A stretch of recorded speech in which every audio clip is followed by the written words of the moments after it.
ಇಷ್ಟ ದಿನ ಹೋಗಿದ್ದ ಜಾಗಗಳು ಒಂದ್ ಲೆಕ್ಕ ಆದ್ರೆ ಜರ್ಮನಿಯ ಮ್ಯೂನಿಕ್ ಅನ್ವೇಷಣೆ ಮತ್ತೊಂದ್ ಲೆಕ್ಕ. ಯಾಕಂದ್ರೆ ನಾವು ಹೋಗಿದ್ದ ಬೇರೆ ಜಾಗಗಳಲ್ಲಿ ನಮ್ಮೂರು ತಮ್ಮೂರು ಅಂತ ಯಾರು ಇದ್ದಿಲ್ಲ. ಅಲ್ಲಿ ಇಲ್ಲಿ ಕನ್ನಡ ಕಿವಿ ಮೇಲೆ ಬಿದ್ರೆ ಸಾಕು, ನಾನೇ ಮೇಲ್ ಬಿದ್ದು ಮಾತಾಡ್ಸ್ತಾ ಇದ್ದೆ. ಆದ್ರೆ ಮ್ಯೂನಿಕ್ ಅಲ್ಲಿ ನಮ್ಗೋಸ್ಕರ ಕಾಯ್ತಾ ಇದ್ದ ಸಹೃದಯಗಳಿದ್ರು. ಸ್ನೇಹಿತೆಯ ಕಸಿನ್ಸ್ ಮತ್ತವರ ಸ್ನೇಹಿತರು ನಮ್ಗೆ ಆತಿಥ್ಯ ಮಾಡಲು ಕಾಯ್ತಾ ಇದ್ರು. ಬುಡಾಪೆಸ್ಟ್ ನಿಂದ ಬಸ್ ಅಲ್ಲಿ ಬಂದು ತಲುಪೋಕೆ ಬೆಳಗಿನ ಜಾವ 5 ಗಂಟೆ ಆಗಿತ್ತು. ಅಲ್ಲಿಂದ ಸ್ನೇಹಿತರು ಶೇರ್ ಮಾಡಿದ ಲೊಕೇಶನ್ಗೆ ಟ್ರಾಮು, ಮೆಟ್ರೋ ಮತ್ತು ವಾಕಿಂಗ್ ಮಾಡಿ ನಾವು ಬಂದು ತಲುಪಿದ್ದು ಈ ಅಪಾರ್ಟ್ಮೆಂಟ್ಗೆ. ಇಷ್ಟು ದಿನ ಫ್ರೆಶ್ ಅಪ್ ಆಗೋಕೆ ಪಬ್ಲಿಕ್ ವಾಶ್ರೂಮ್ ಯೂಸ್ ಮಾಡ್ತಾ ಇದ್ದ ನಮ್ಗೆ ನಮ್ದೇ ಆದ ಜಾಗ ಸಿಕ್ಕಿದ್ದು ಬಯಸದೆ ಬಂದ ಸೌಭಾಗ್ಯ. ಈ ಫ್ಲಾಟ್ ನ ವಾರಸ್ದಾರಳ ಹೆಸರು ನಂದಿನಿ. ತೀರಾ ಫೆಮಿಲಿಯರ್ ಹೆಸರು ನನ್ನ ಲೈಫ್ ಅಲ್ಲಿ. 10 ವರ್ಷದಿಂದ ಬೆಳಗಿಂದ ಸಂಜೆವರೆಗೂ ಬಿಟ್ಟು ಬಿಡದೆ ಉಪಯೋಗಿಸುವಂತ ಹೆಸರು ನೋಡಿ ಇದು. ಇವ್ರು ತೋರಿಸಿದ ಕೇರ್, ಅಫೆಕ್ಷನ್, ಹಾಸ್ಪಿಟಾಲಿಟಿ ಇವರೇ ಒದ್ದು ಹೊರಗೆ ಹಾಕೋವರೆಗೂ ಇಲ್ಲೇ ಇದ್ಬಿಡೋಣ ಅನ್ಸೋ ಹಾಗೆ ಮಾಡಿತ್ತು. ಇವರ ಹೆಸರು ನಿಖಿಲ್ ಮತ್ತೆ ಇವರ ಹೆಸರು ವಿಭವ್. ಇವರ ಜೊತೆ ಸೇರಿ ನಾವು ಹೊರಟಿದ್ದು ಶಾಪಿಂಗ್ ಮಾಡಕ್ಕೆ. ಹೌದು, ಮೂಲತಃ ಶಾಪಿಂಗ್ ಮಾಡ್ಬೇಕನ್ನೋದೇ ಜರ್ಮನಿ ಟ್ರಿಪ್ ನ ಮೂಲ ಉದ್ದೇಶ ಆಗಿತ್ತು. ನಾವು ಹೋಗಿದ್ದು ಇಂಗೋಲ್ಸ್ಟಾಟ್ ಅನ್ನೋ ಶಾಪಿಂಗ್ ವಿಲೇಜ್ಗೆ.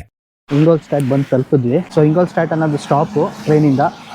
ಇಂಗೋಲ್ಸ್ಟಾಟ್ ವಿಲೇಜ್ ಅನ್ನೋದು ಬಸ್ಸಿಂದ ಬಂದು ಇಳ್ಕೊಬೇಕಾಗಿರೋಂಥ ಸ್ಟಾಪ್. ಇದೇನಪ್ಪ ಕಾನ್ಸೆಪ್ಟ್ ಅಂದ್ರೆ, ಶಾಪಿಂಗ್ ಮಾಲ್ ಕಟ್ಟೋ ಬದಲು ಶಾಪಿಂಗ್ ವಿಲೇಜ್ ಮಾಡಿರ್ತಾರೆ. ಈ ಇಡೀ ಹಳ್ಳಿಯಲ್ಲಿ ನಾನಾ ಬಗೆಯ ಬ್ರ್ಯಾಂಡ್ ಗಳ ಔಟ್ಲೆಟ್ ಇಲ್ಲಿರುತ್ತೆ. ಪ್ರೀಮಿಯಂ ನಿಂದ ಹಿಡಿದು ಸ್ಟ್ಯಾಂಡರ್ಡ್ ಬ್ರ್ಯಾಂಡ್ ಗಳ ಔಟ್ಲೆಟ್ ನಮ್ಗೆ ಇಲ್ಲಿ ಸಿಗುತ್ತೆ. ನಾವು ಫ್ಯಾಮಿಲಿಗೆ ನಮ್ಗೆ ಅಂತ ಅದು ಇದು ಶಾಪಿಂಗ್ ಮಾಡಿ ದುಡ್ಡು ಉಡಾಯಿಸಿ ಹೊರಟಿದ್ದು ಮ್ಯೂನಿಕ್ ನ ಕಡೆಗೆ ಸಿಟಿಸ್ಕೇಪ್ ನೋಡಕ್ಕೆ. ಮುಂದೇನಾಯ್ತು ಅಂತ ನೆಕ್ಸ್ಟ್ ವಿಡಿಯೋದಲ್ಲಿ ಹೇಳ್ತೀನಿ. ಅದನ್ನ ನೋಡಕ್ಕೆ ಫಾಲೋ ಮಾಡೋದನ್ನ ಮರಿಬೇಡಿ. ಈ ವಿಡಿಯೋ ಇಷ್ಟ ಆಗಿದ್ರೆ ಲೈಕ್ ಮಾಡಿ, ಕಮೆಂಟ್ ಮಾಡಿ. ನಿಮ್ ಫಾರಿನ್ ದೋಸ್ತ್ಗೆ ನಂಗೇನ್ ತರ್ತೀಯ ಅಂತ ಕೇಳೋಕೆ ಈ ವಿಡಿಯೋನ ಶೇರ್ ಮಾಡಿ.